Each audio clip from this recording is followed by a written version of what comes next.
आज हम बात करेंगे एक ऐसे व्यक्ति की जिसने चाय बेचने से शुरुआत करके भारत के प्रधानमंत्री बनने तक का सफर तय किया।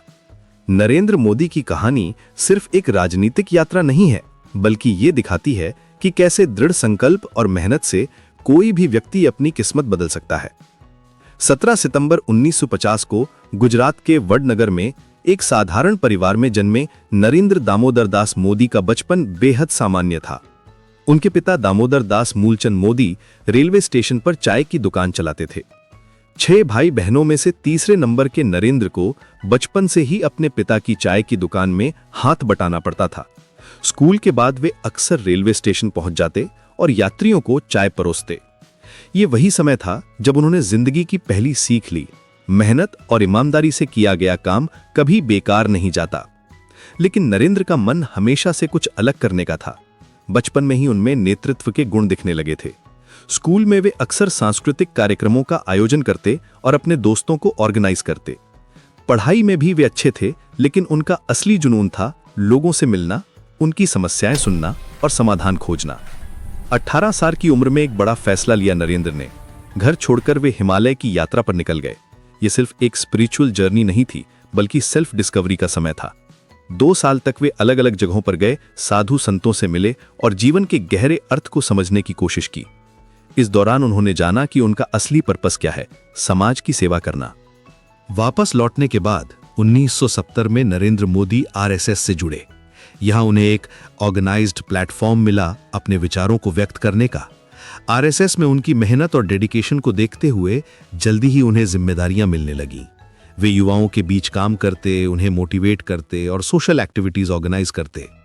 1980 के दशक में मोदी जी की राजनीतिक यात्रा शुरू हुई जब वे बीजेपी से जुड़े। शुरुआत में वे बिहाइंड द सीन काम करते थे, इलेक्शन कैंपेन्स ऑर्गेनाइज करना, वर्कर्स को ट्रेन करना और पार्टी की स्ट्रैटेजीज बनाना। उनकी ऑर्गेनाइजेशनल स्किल्स इतनी बेहतरीन थीं कि पार्टी के सीनियर लीडर्स भी उनसे इम्प्रेस्ड थे। 2001 में आया उनके जीवन का टर्निंग पॉइंट। गुजरात के मुख्यमंत्री केशुभाई पटेल के इस्तीफे के बाद बीजेपी ने नरेंद्र मोदी को गुजरात का मुख्यमंत्री बनाया। ये एक बड़ा रिस्क था, क्योंकि मोदी जी का कोई इलेक्टोरल एक्सपीरियंस नहीं था, लेकिन उन्होंने साबित कर दिया कि लीडरशिप सिर्फ एक्सपीरियंस से नहीं, विजन और डिटर्मिनेशन से आती है। मुख्यमंत्री बनने के बाद मोदी जी ने गुजरात को डेवलपमेंट का मॉडल बनाया। उन्होंने इंफ्रास्ट्रक्चर पर फोकस किया, इंडस्ट्रीज को अट्रैक्ट किया और फार्मर्स की हालत सुधारने के लिए इनोवेटिव स्कीम्स लॉन्च की। गुजरात मॉडल की चर्चा पूरे देश में होने लगी।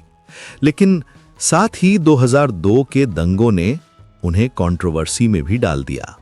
ये उनके जीवन का सबसे कठिन दौर था, जब उन्हें हर तरफ से क्रिटिसिज्म फेस करनी पड़ी। लेकिन गौतम, यहीं पर मोदी जी की असली स्ट्रेंथ दिखी। वे कंट्रोवर्सी से घबराए नहीं, बल्कि और भी मजबूती से डेवलपमेंट के काम में लग गए। उन्होंने साबित किया कि गुड गवर्नेंस और रिजल्ट से हर क्रिटिसिज्म का जवाब दिया जा सकता है। लगातार 3 बार गुजरात के मुख्यमंत्री बनना इस बात का प्रमाण था कि लोग उनके काम से खुश थे। 2014 में आया उनके जीवन का सबसे बड़ा मोमेंट। बीजेपी ने उन्हें प्रधानमंत्री पद का कैंडिडेट बनाया। अब की बार मोदी सरकार का नारा पूरे देश में गूंजा। उनकी इलेक्शन कैंपेन अब तक की सबसे इनोवेटिव और इफेक्टिव कैंपेन्स में से एक थी। होलोग्राम टेक्नोलॉजी से लेकर सोशल मीडिया तक हर प्लेटफॉर्म का इस्तेमाल किया गया और नतीजा था, बीजेपी को क्लियर मेजॉरिटी मिली और नरेंद्र मोदी भारत के 14वें प्रधानमंत्री बने। प्रधानमंत्री बनने के बाद उन्होंने कई एम्बिशियस स्कीम्स लॉन्च की। Digital India, make in India, स्वच्छ भारत अभियान, जन धन योजना, ये सभी इनिशिएटिव्स उनकी विजन को रिफ्लेक्ट करते हैं। उन्होंने इंटरनेशनल लेवल पर भी भारत की इमेज को बेहतर बनाने का काम किया। 2019 में फिर से जीत हासिल करके वे लगातार दूसरी बार प्रधानमंत्री बने। आज जब हम मोदी जी की जर्नी देखते हैं तो एक बात साफ है, सक्सेस का कोई शॉर्टकट नहीं होता।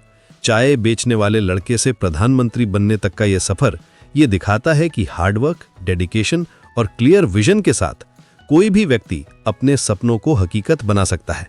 उनकी कहानी हर उस व्यक्ति के लिए इंस्पिरेशन है जो सोचता है कि उसकी बैकग्राउंड उसे आगे बढ़ने से रोक रही है। क्या आपको लगता है कि आज के समय में भी कोई व्यक्ति सिर्फ अपनी मेहनत के दम पर इतनी ऊंचाइयों तक तो भाई ऐसे ही सक्सेसमैन का सक्सेस स्टोरी सुनने के लिए हमारे इस चैनल को सब्सक्राइब और वीडियो को लाइक जरूर कर लीजिएगा। Thanks for watching, bye bye.